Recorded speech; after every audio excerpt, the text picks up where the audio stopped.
Section 4.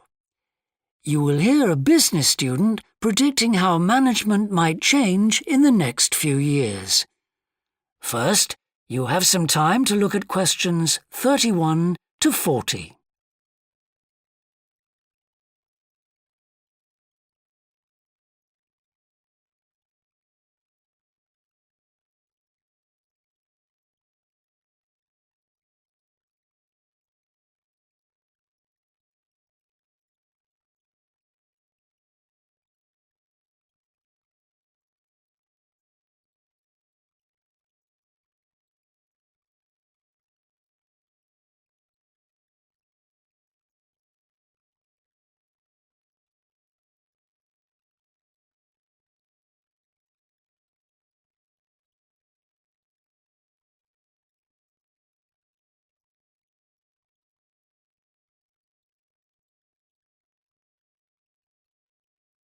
Now listen carefully and answer questions 31 to 40.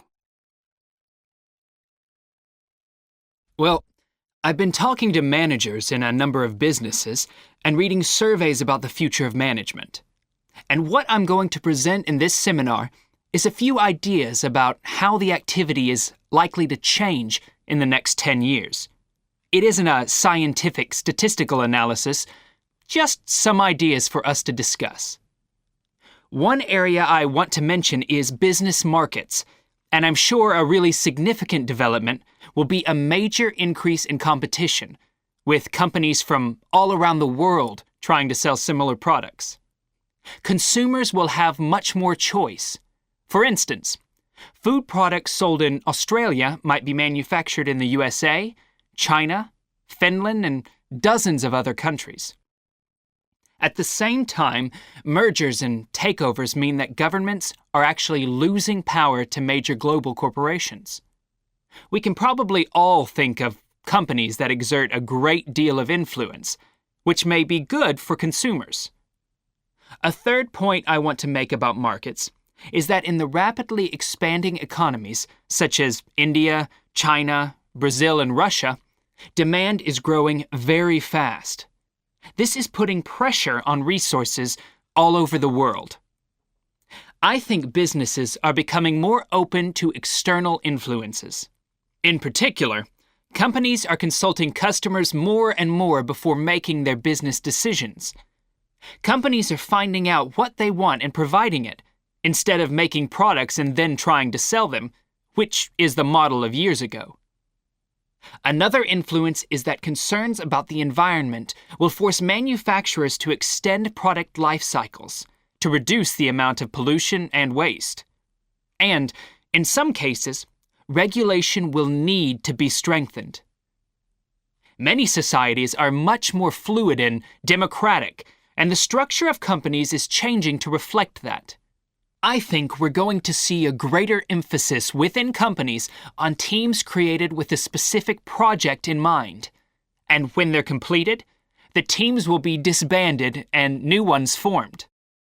More and more people see work as simply one part of their lifestyle, and not the most important one. And as the workforce is shrinking in some countries, businesses are having to compete for staff instead of being able to choose among a lot of applicants. Typical examples that will attract and retain staff are traditional ones like flexible hours and, something that has been made possible by advances in technology, remote working, with people based at their home, abroad, or almost anywhere they choose.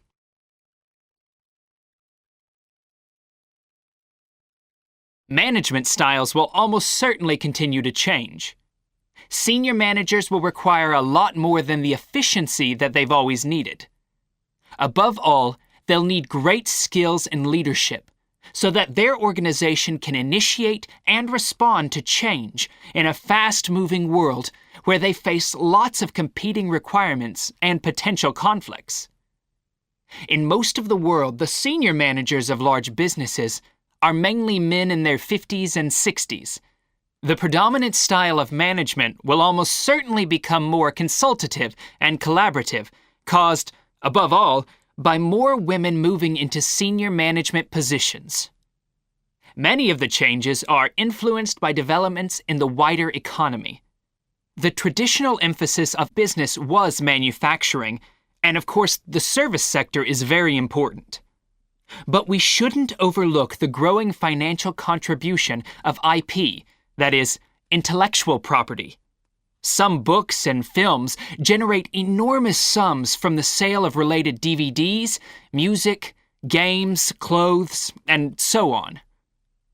Another point I'd like to make is that although I've been talking about companies, one trend that they have to face is the move away from people working for the same employer for years.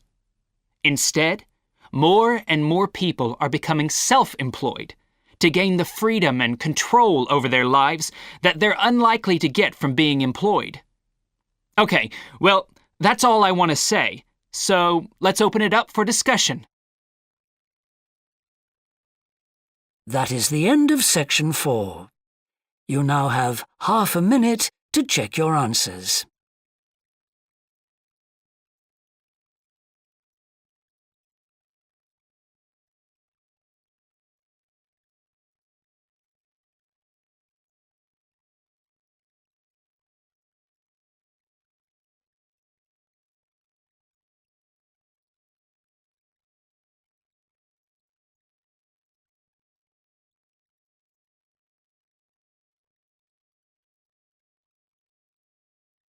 That is the end of the listening test.